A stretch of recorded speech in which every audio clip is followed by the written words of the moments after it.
Oh my gosh, it's like so bright.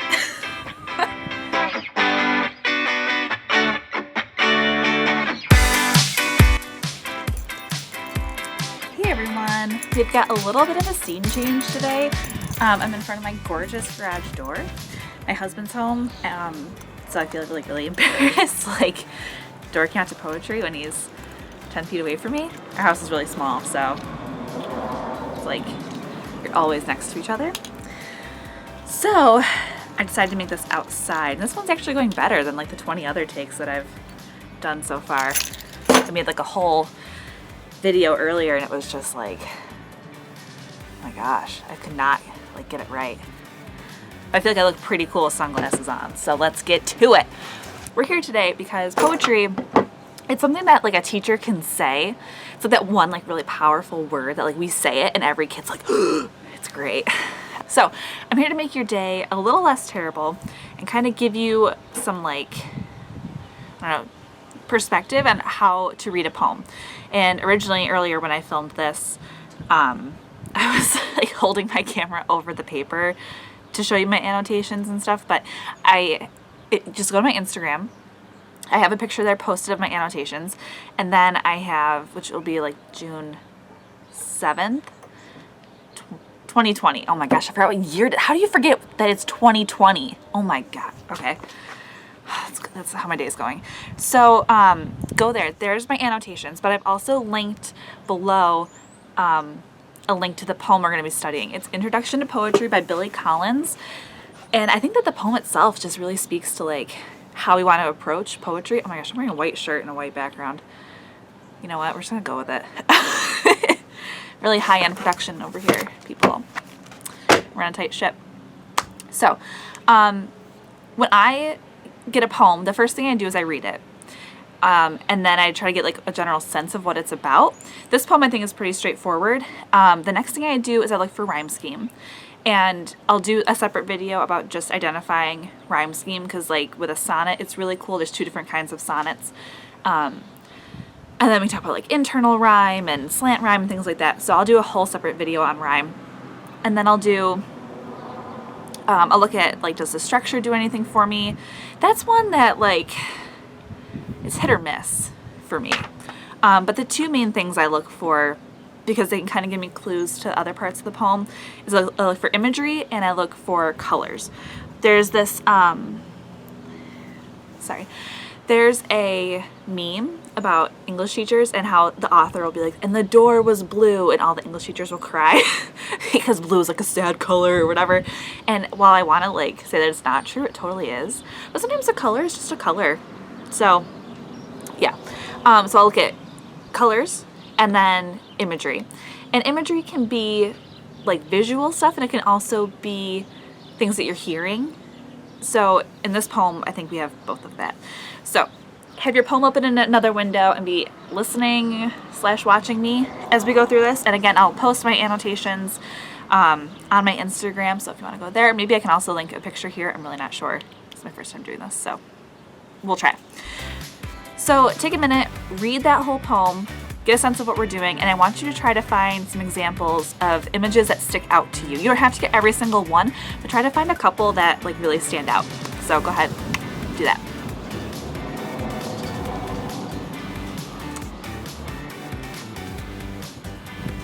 Okay, so hopefully you paused and didn't just watch me dance the whole time, but it's okay. I need to stop touching my glasses.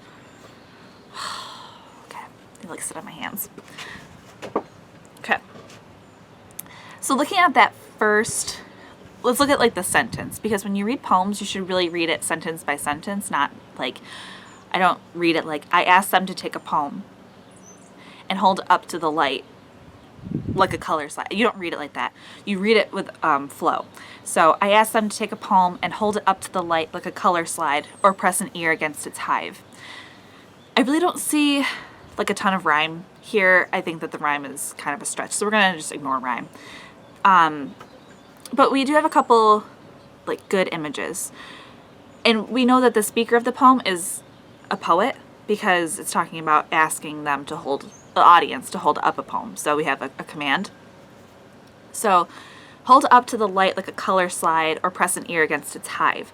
This I think is a really like stark contrast to what would actually happen if you were given a poem. I think our temptation there is to like just dissect it, and this kind of gives you more artistic appreciation for it. And the pressing an ear against its hive, that's a really interesting visual for me because one, I don't want to press my ear up against a beehive. That would be horrifying. But I mean, for some people it's not. So I don't know, that's not my normal reaction to getting a poem in front of me. Moving on.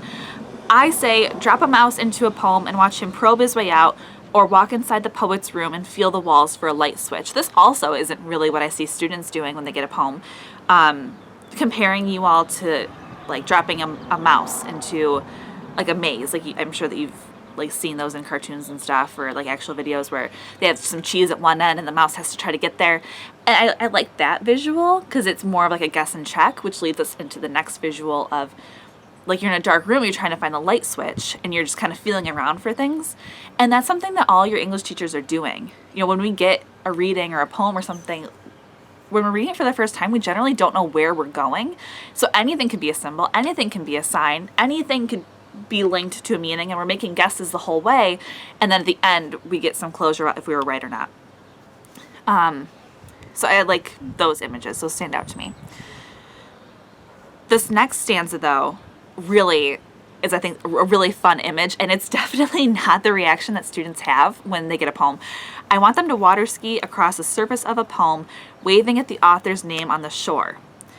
I mean, what is more fun than like a beautiful summer day, you're drinking some lemonade, you're out on the jet ski, and I picture it as almost like in the 50s and 60s, like the women jet skiers, and it's like, they have like that big formation of jet skiers, and they're all skiing together, and there's like ramps and stuff, and you go up the ramp, and it's really cool, and everyone's on the beach, and they're like 1950s and 60s outfits, and they're just like, oh my gosh, that's how I picture it. Like, what a nice way to approach a poem.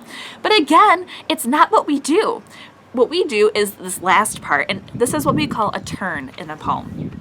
A turn happens when the tone changes. So in the beginning, we have curiosity and inquisitiveness and things like that, and then at the end, all they want to do is tie the poem to a chair with rope and torture a confession out of it. They begin hitting it with a hose to find out what it really means. I mean, is that not completely accurate for how we come to poetry? We don't really, a lot of times, come to it with this sense of like, oh, I just want to be inspired by the beauty. It's, I have to find every single simile or my teacher's going to fail me. And try not to do that, because I think you'll find more comparisons the less you try. And if you try to approach it from like a personal perspective, you might be more successful with the poem. I mean, of course, teachers were going to try to like see if you can identify a simile and a metaphor, but poets aren't writing poems to like trick students and test you. Poets are writing poetry so that we can, you know, express, create. I don't know why I said we. I don't write poetry. Poets are writing poems to express beauty, or to create awe, or to just have a creative outlet. They're not doing it to torture you. And so if you're coming at this poem with the purpose of dissecting it and just taking all the beauty out of it, and it's just kind of on the table in front of you, and it's broken apart and you can't appreciate it for the beauty anymore, I think that would be a big failure for the poet. Like he or she wants you to enjoy the poem, and you're not gonna like every poem, okay? Like, I don't like Emily Dickinson. Her poetry is just like, it's a lot, okay? If you've ever read Emily Dickinson's poetry, it's just like random punctuation, periods, capitalizations, and it's just like, Emily, come on. I get it. We've been through this like 100 times. So I don't know. She's not my favorite, and I know a lot of people like her, but that's fine. But yeah, she's a poet that like I don't really read her poems and get anything out of them. It just doesn't, I don't know, it feels like it's too much work for me to understand it, but other people really like it.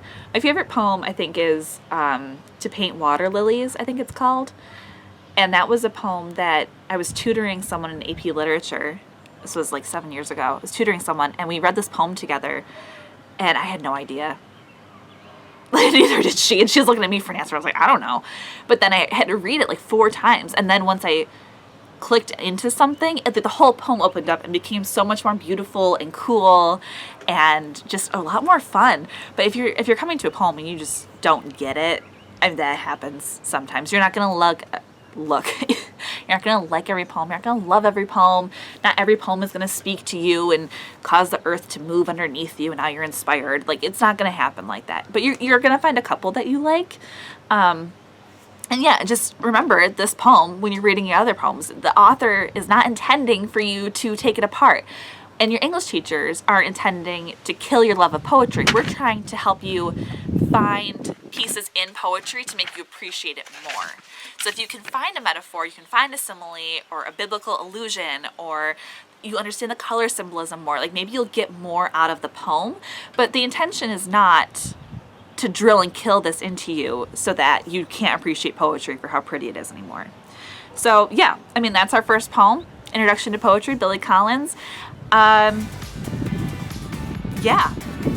I don't know. That's pretty much all I have to say about it. And I gotta go pick up my niece. So I'm teaching her parallel parking today. So it's like the only thing I got right on my first road test. I failed before I even pulled away from the curb that time. It was an accident. It happens. But parallel parking I can do. And I'm a good driver now. But I never thought I'd have to teach someone parallel parking. I'm not that good at it. And I've only done it like twice since my road test. And they were like a long time after, and I didn't want to park any further out, so I like just whipped it in there. And it was a true parallel park. I was between two cars. I don't count the times where I can just kind of pull in behind someone. That doesn't count. But actual true parallel parking, I have done it in the real world. Is it worth bragging about? I mean, probably. So that's what I'm about to go do. But yeah, that's how you approach some good poems. I'll see you around for my next one.